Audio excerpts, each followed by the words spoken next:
Hi guys! Nagbabalik na naman ang inyong vlogger's friend Ketrolian for today's video. Today is August 1, 2025.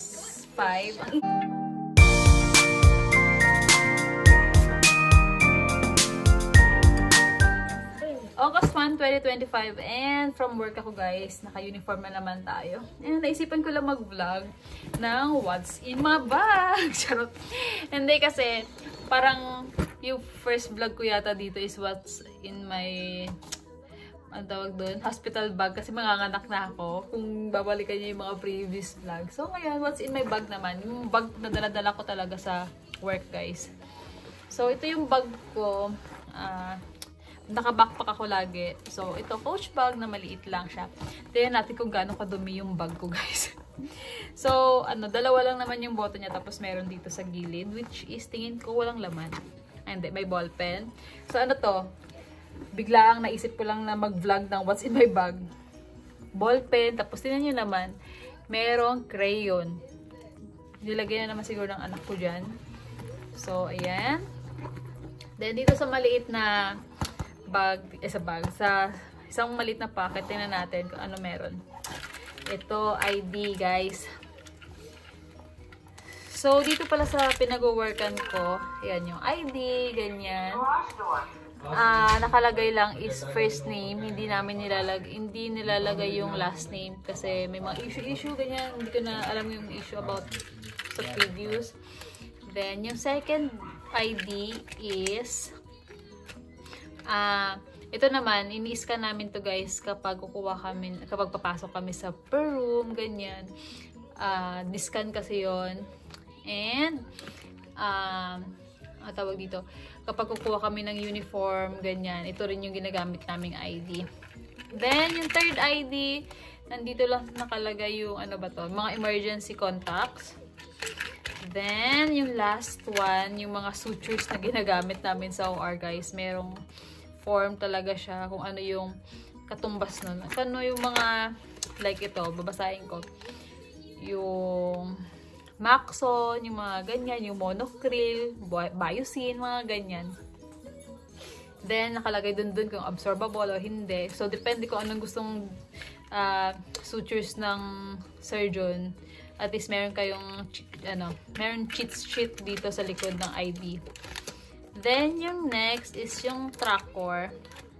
Yung Tracor, guys, dito naman, meron, sa amin kasi, meron kaming mga implants, ganyan, meron mga tissues.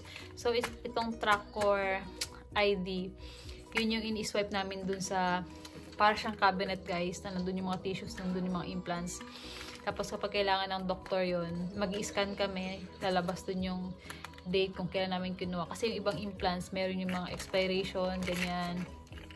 Saka, monitor yun kung sino kumuha ng implants na to, ganyan. Kasi medyo maharlika ang mga implants. Hindi lang medyo, maharlika pala talaga siya. Then, meron sa amin, yan, yung orange tag. Kapag may libreng Starbucks, yan, magbibigay sa inyo yung manager nyo or kung sino man gusto magbigay. May 4 na Starbucks na yata ako dito. Ay, 2 lang. 2 pa lang. So, kung gusto mo mag-Starbucks, ayun, tawag dito, yun yung binibigay. Then, yung last one is yung mga leveled cases cheat sheet. Yun, kunyari, may level 1. Yung level 1, emergency yun, guys. Dapat, within 1 hour, doon na yung pasyente sa... Usually kasi, di ba, neuro kami. So, from neuro ICU or from emergency, dapat within 1 hour, na-transfer na sa OR. Tapos, na yun, dapat ready na to operate agad. So, yun yung mga level 1 namin. So, yan. Then, depende. Minsan may level 2, kung ilang oras itong pwedeng i-transfer yung patient, ganyan, hanggang sa mga electives na. Then, nandito rin sa pinakadulo yung number, mga local numbers ng mga tatawagan mo, pathology, x-ray, CT scan, ganyan. So, yun ang laman nung maliit na bulsa. Then, meron tayong sunblock. Ewan ko bakit may dala-dala akong sunblock dito. Hindi naman ako nagamit pero may sunblock. Yung SSN ID guys, meron din dito rin. Meron tayong pepper spray. Kapag kapag magko-commute, dapat may pepper spray for protection. Ano pa ba to? Yeah, susi. Ito yung keys ng bahay namin sa Pilipinas. Ewan ko bakit itong dala. Ayan. Tingnan naman natin dito sa ano. So, wala nang laman to, guys. Ito naman sa malaking bag. Dalawa rin pala to. Dalawang extension ng kalat. May salamin. Pero hindi ko naman nagagamit kasi yung mga bag namin, guys, naiiwan to sa locker. May mirror, may pentel, may ano pa? May lipstick, may lip gloss. Wala akong kikay pouch. Ewan po, lagi nakasiksik lahat to. Magulo nga yung bag ko, guys. Ayan, yun na. Then, meron tayong AirPods na hindi ko naman nagagamit. Depende sa mood kung gusto ko mag-music. At maraming ball pens na hindi ko alam kung may tinta pa tong mga to. Ipit. Ayan. May paipit tayo, guys. Dahil nag-surgical cup tayo pagpasok. So, dapat nakaipit. Kasi kapag hindi, lumalabas sa surgical cup yung mga buhok-buhok. Then, meron tayong mga barya. Mga coins na nakakalat na hanggang ngayon, hindi ko alam kung ano yung nickel ba tawag nila. Basta hindi ko alam yung mga barya nila dito. Kaya ang ginagawa namin kapag maraming barya, sila pinapipili ko. Yung mga cashier yung pipili ng mga coins. Kasi hindi ako familiar sa mga coins nila dito kahit naka-isang taon na ako, guys. Hanggang ngayon hindi ko alam kung paano, hindi ko alam kung ano itsura ng mga cents nila dito. Tapos meron tayong wet tissue para kapag medyo tinatawag tayo ng kalikasan sa work. Meron tayo naka-ready. Ano pa? And wallet, guys. Ito yung wallet ko na nandito lahat. Dapat nilagay ko ang barya ko dito dahil barya nga siya. So, ito ang laman ng aking wallet, guys. May mga coins, may mga siguro $1. Tapos, halo-halo na to. Hindi ako nagwa-wallet dito ng naka-compartment. Compartment yan.